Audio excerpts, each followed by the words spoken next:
Hello friends, कैसे हो आप लोग। उम्मीद करता हूँ कि आप सारे बहुत अच्छे होंगे।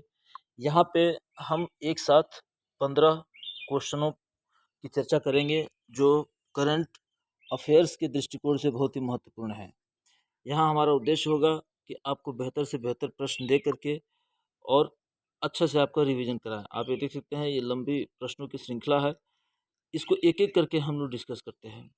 तो आइए, सबसे पहले जो हमारे सामने प्रश्न है, हृदय रोग से पीड़ित बच्चों के लिए विश्व में एक अत्याधुनिक अस्पताल बनाया जा रहा है। ये किस जगह पे है?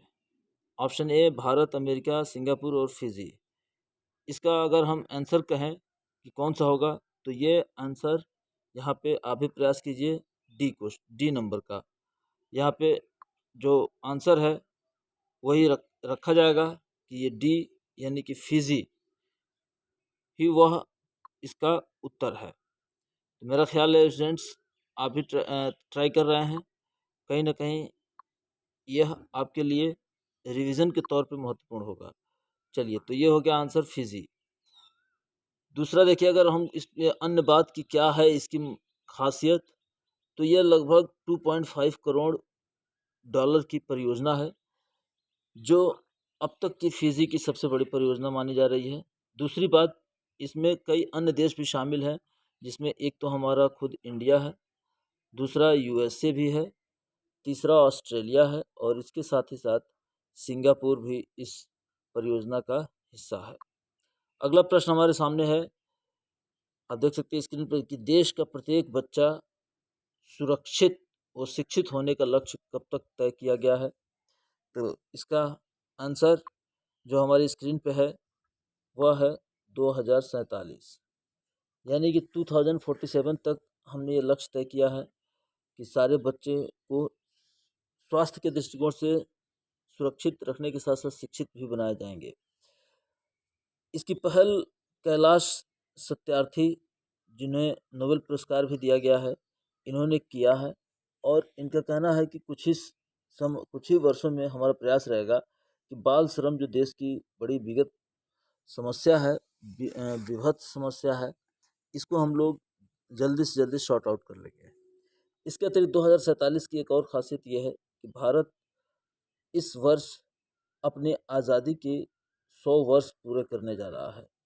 तो कहीं ना कहीं एक साथ कई महत्वपूर्ण बिंदु हैं इसको लेकर के। चलिए, तीसरा जो क्वेश्चन हमारे पास है, यह आप स्क्रीन पर देख सकते हैं कि डिस्कोथेक संस्कृति के जन्मदाता कौन थे? सबसे पहली बात तो हमें ये पता होना चाहिए कि डिस्कोथेक संस्कृति होती क्या है। उसके बाद इस डिस्कोथेक संस्कृति के फाउंडर कौन थे? तो इसका आंसर हमारे सामने स्क्रीन पे है, रेंजिन जिलबर्ग। यह आंसर होगा इसका, रेंजिन जिलबर्ग, जिन्होंने इस कला को, इस कल्चर को डेवलप किया। ये है क्या? ये नाइट लाइफ वेन्यू है। ये जो हमारे सामने है, ये है क्या? तो night life venue. Night life venue क्या होता है? आपने देखा होगा कि अक्सर यूरोप में नाइट लाइफ लोग एंजॉय करते हैं, जैसे बार में जाना, म्यूजिकल इंस्ट्रूमेंट्स को बजाना, ऐसे बहुत सारे काम हैं। तो ये अभिनेत्री भी रही हैं, गायिका भी हैं, उद्यमी भी रही हैं, जिन्होंने 1953 में इस संस्कृति को डेवलप किया, 1953 में। 1953 के बाद से यह कल्चर अस्तित्व में आई है। कहा जाता है कि अभी 92 ईयर्स की अवस्था पूर्ण करने के बाद अब ये नहीं रही हमारे बीच। चलिए, अगला प्रश्न है कि जिन बैंक परियोजना, यहाँ देखिए क्वेश्चन, परियोजना जिन बैंक परियोजना को अपनाने वाला पहला भारतीय राज्य कौन सा है? तो जिन बैंक ये अपनाया है महाराष्ट्र राज्य ने, महाराष्ट्र।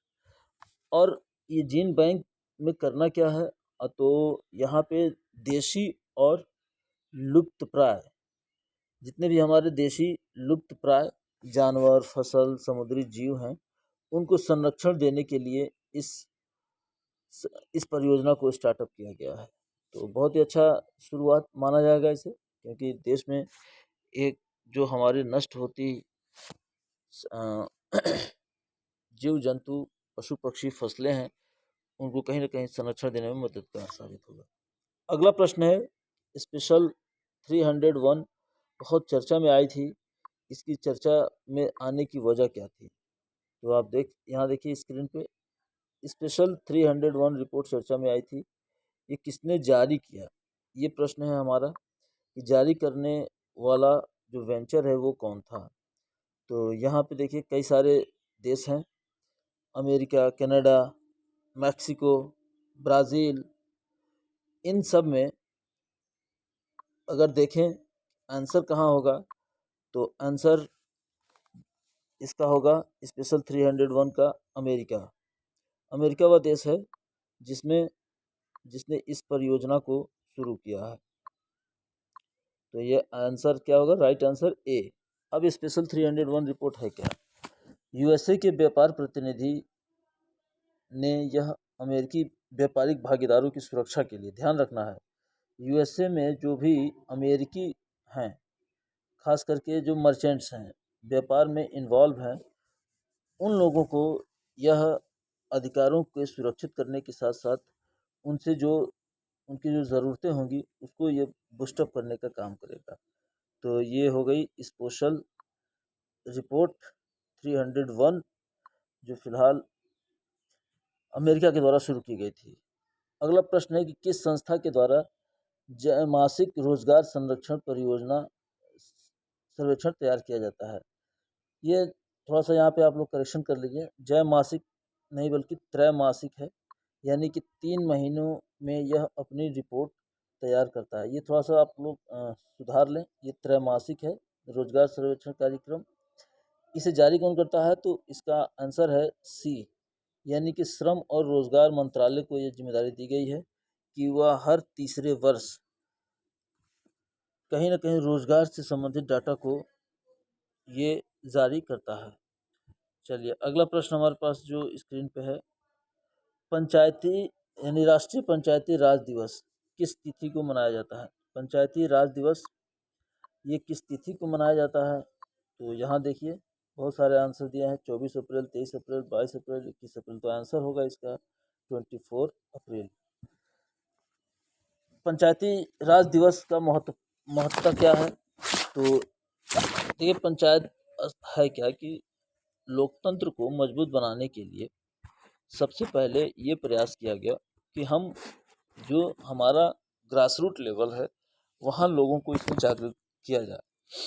तो इसी उद्देश्य को लेकर के स्थानीय स्तर पर पंचायतों का गठन किया जाता है और फिर उसके बाद लोगों को राजनीतिक रूप से शिक्षित करने का भी प्रयास किया जाता है। ये कुछ और भी इसमें जो डेट है, जैसे 21 अप्रैल महत्वपूर्ण दिवस है, इस दिन सिविल सर्विस डे मनाया जाता है। इसी तरीके से 22 अप्रैल है, यहाँ पृथ्वी दिवस, विश्व पृथ्वी दिवस के रूप में इस डे को मनाते हैं। और 23 अप्रैल जो है यह पृथ्वी दिवस है, यही ध्यान रखना था। 22 अप्रैल विश्व पृथ्वी दिवस है, जबकि 23 अप्रैल हमारा पृथ्वी दिवस है और 24 अप्रैल पंचायती राज दिवस है।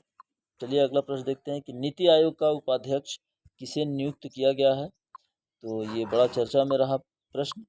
नीति आयोग को बता दें कि इसका जो अध्यक्ष होता है वह प्रधानमंत्री होता है। तो प्रधानमंत्री तो हैं ही हमारे, अभी उनका कार्यकाल तो समाप्त नहीं हुआ है। हाँ, उपाध्यक्ष बदले हैं। तो उपाध्यक्ष इस समय कौन है? आप आंसर देखिए, यहाँ पे हैं, इनका नाम डॉक्टर सुमन के बेरी। ऑप्शन नंबर सी ये आंसर है। डॉक्टर सुमन के बेरी नीति आयोग के उपाध्यक्ष नियुक्त किए गए हैं। ये पीएम के आर्थिक सलाहकार रहे हैं, यानी कि अर्थव्यवस्था से संबंधित अगर कहीं कोई सुझाव देना है तो ये सुझाव देने का काम कर रहे हैं। चलिए 9वें नंबर प्रश्न की तरफ हम बढ़ते हैं। 2019 में पद्मश्री से सम्मानित मेलिना सेल्वेनी का निधन हो गया है। वह किस क्षेत्र से जुड़ी हुई थी? तो यहाँ पे अगर आप लोगों को जानकारी हो तो आप ट्रिक करके बताएं, ये किस कला से जुड़ी हुई थी? तो इसका आंसर है कथकली, ऑप्शन नंबर ए। ये मूलतः सेल्वेनी इटली के रहने वाले थी। इटली एक यूरोपियन देश है। फिलहाल ये पेरिस में रहीं और यहाँ पे इन्होंने भारतीय नृत्य शैलियों के लिए सेंटर मंडप खोला। ये सबसे बड़ी बात है कि भारतीय नृत्य को प्रमोट करने के लिए यूरोप में प्लेस दिया, सेंटर मंडप के नाम से खोला। सरस्वती किस तरीके से भारत की संस्कृति में महत्वपूर्ण है, इसको लेकर के यहाँ पे एक बांध बनाया गया है। आदि बद्री बांध का निर्माण करने के लिए किन राज्यों ने समझौता किया है, आप यहाँ देखिए। अगला जो हमारा प्रश्न है, तो इसका आंसर होगा हिमाचल और हरियाणा। बी आंसर, हिमाचल और हरियाणा। खासियत यह है कि भारत में एक संस्कृति एक नदी है जो भारतीय संस्कृति को दर्शाती है, उसका नाम है सरस्वती नदी। इसी का कायाकल्प करने के लिए, यह धार्मिक मान्यताओं को पुनर्जीवित किया जा सके, यह समझौता हिमाचल और हरियाणा राज्यों ने मिलकर के किया है और लगातार इसके लिए प्रयास कर रहे हैं। अगला प्रश्न है कि देश का पहला ग्राफीन सेंटर, ये देखिए 11 नंबर प्रश्न है, देश का पहला ग्राफीन सेंटर कहाँ खोला जा रहा है? तो ये आंसर होगा आपका ए, केरल। ग्राफीन सेंटर होता क्या है? तो ये इलेक्ट्रॉनिक गुणों के लिए जाने जाने वाला तत्व है। इलेक्ट्रॉनिक गुणों के लिए जाना जाता है। इसमें रासायनिक स्थिरता, उच्च विद्युत चालकता का बड़ा सतह क्षेत्र होता है, इसीलिए इसको इस्तेमाल किया जाता है ग्राफीन सेंटर। तो ये हो रहा है केरल में। अगला प्रश्न है हमारे सामने कि भारत अपनी आज़ादी के 100वीं वर्षगांठ मनाने में जुटा हुआ है। तो हमने शुरुआत में ही आपसे चर्चा किया था कि वर्ष 2047 का यह प्लान है कि इस समय भारत अपने आज़ादी के 100वीं वर्षगांठ को मनाएगा। वर्ल्ड प्रेस फ्रीडम इंडेक्स, जो हमारा नेक्स्ट प्रश्न है, वर्ल्ड प्रेस फ्रीडम इंडेक्स, ये आप देखिए question number 13, world press freedom index की रैंकिंग में भारत का जो ग्राफ है वो डाउन हुआ है। 143 पहले था, लेकिन अभी यह 150 पे पहुंच गया है। तो graph world press freedom index क्या है? फ्रीडम मतलब पत्रकारिता तभी बेहतर हो सकती है जब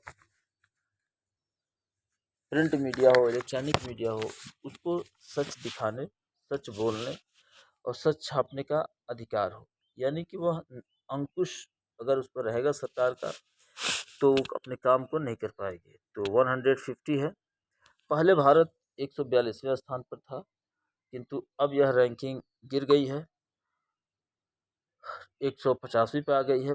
अगर पहले स्थान की बात करें तो पहले स्थान पे जो हमारा देश है वह है, हमारा देश तो नहीं है, यूरोप का देश है, नॉर्वे 1 नंबर पे है।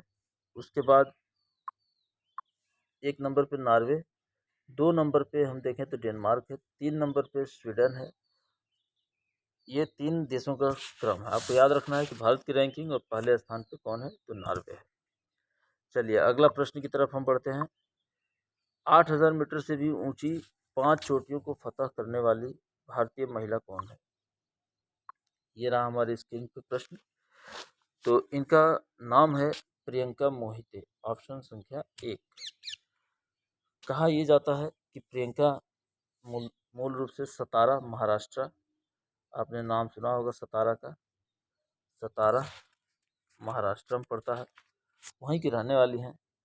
और इन्होंने इसके पहले कई सारी पर्वत श्रेणियों को भी फतह किया है, जैसे Mount Everest, Lhotse, Mount Makalu, Kilimanjaro पर यह चढ़ाई कर चुकी हैं। ये भी कहा जाता है कि 2020 में प्रियंका मोहिते को 2020 में प्रियंका मोहिते को एडवेंचर पुरस्कार से भी सम्मानित किया जा चुका है। चलिए अब हम अपने 15वें प्रश्न की तरफ बढ़ते हैं, जो कि लास्ट प्रश्न है कि पीएम ने किस राज्य में दूधवाड़ी, यहाँ पे स्टूडेंट थोड़ा सा ध्यान रखिएगा, दूधवाड़ी लिखा हुआ है, लेकिन यह है क्या, दूधवाड़ी। यानी जैसे हमारे यहाँ आकाशवाणी है, वैसे इन्होंने दूधवाड़ी, तो जाहिर सी बात है कि दूध व्यवसाय से जुड़ी चीज़ों को प्रमोट करने की बात यहाँ होगी। तो देश का यह पहला सामुदायिक रेडियो स्टेशन है जो पूर्णतः पशुपालन को समर्पित है। बहुत इम्पोर्टेंट है, ये पशुपालन को समर्पित है। इससे लगभग 1700 जो समुदाय हैं वह जुड़े हुए हैं और 5 लाख डेयरी उत्पादकों को यह सीधे तौर पर जोड़ेगा। खासियत यह है कि यह किसानों को आवश्यक जो साइंटिफिक नॉलेज है, वैज्ञानिक जानकारी, उसको प्रदान करने के लिए इस इस स्टेशन का उद्घाटन प्रधानमंत्री ने किया है। तो आंसर की अगर हम बात करें तो ये होगा सी आंसर। पीएम ने गुजरात राज्य में दूधवाड़ी नाम से एक सामुदायिक रेडियो स्टेशन का उद्घाटन किया है, जो किस तरीके से कृषि और स्पेशली दूध व्यवसाय में जुड़े कारोबारियों के लिए मददगार साबित होगा। उम्मीद करता हूँ स्टूडेंट्स कि आप लोगों को ये सारे प्रश्नों का जो कलेक्शन है वो बेहतर लगा होगा, और भी हम इसे बेहतर करेंगे। आप हमें अपने लाइक्स कमेंट्स के द्वारा शेयर करें। Okay students, have a nice day. Thank you. Video जैसे मैं आपको दिखा रहा था वैसे नहीं बना रहा उसी तो बनाया है यार। तो कहाँ चल रहा?